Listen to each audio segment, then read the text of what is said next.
A question that people often ask, do FICO scores change that much over time?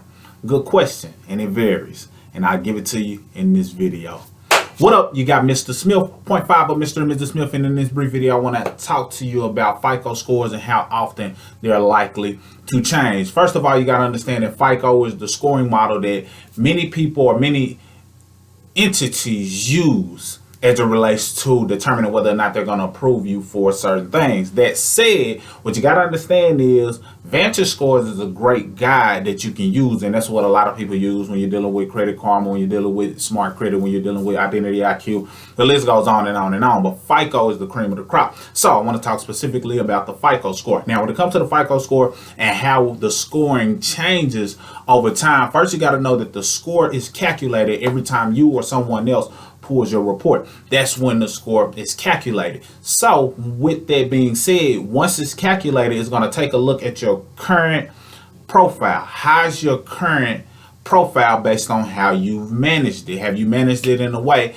that allows it to be stellar, or is it, hurt due to some of the things that you've done? So with you understanding that, now you'll know, okay, if I've been doing certain things over time, then it should likely reflect the positive things that I've been doing. Now, the changes tend to occur based on a couple of different things. And of course, if you have a more solid established profile, some of these things hurt your score, move your score a lot less because you got a solid quality score, opposed to someone who has a new profile is likely to affect it more drastically. So just as a brief example, as it relates to making on-time payments, when you're making on-time payments, it'll move the needle just a little bit more as you continue to make on-time payments. And you should be able to notice that your payment history gets better and better over time due to the good positive payment history, but it won't move your credit that much. That's just how it works. However, if you're late on a payment or if you file bankruptcy,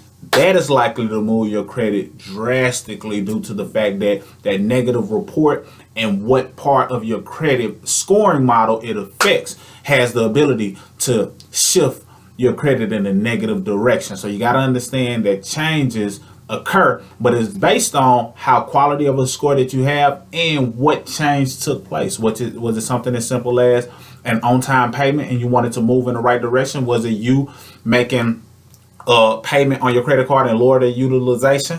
Did that have an effect? Or was it something like a late payment, something negative, a bankruptcy or something along those lines that caused it to take an effect? And that can move it, pretty quick and by a decent amount. And the next thing you want to consider is when the items are reported, because that can vary. It all depends on when certain entities report those items. Typically, I'm able to see a change for my clients every 35 days based on whatever activity I performed. So if I sent out some dispute letters, or if I contested a bankruptcy, or if I had them to go ahead and pay down their utilization, I'm usually able to see an effect take place every 35 days. However, a lot of times you may not know exactly when your credit or which account is being reported and when. So it all varies based on when things are reported. But if you look at credit from a long-term standpoint and not just something that you're trying to fix by this weekend or next week or next month, then if you establish a solid quality score based on the information that we provide here freely, or if you want to grab our free credit class,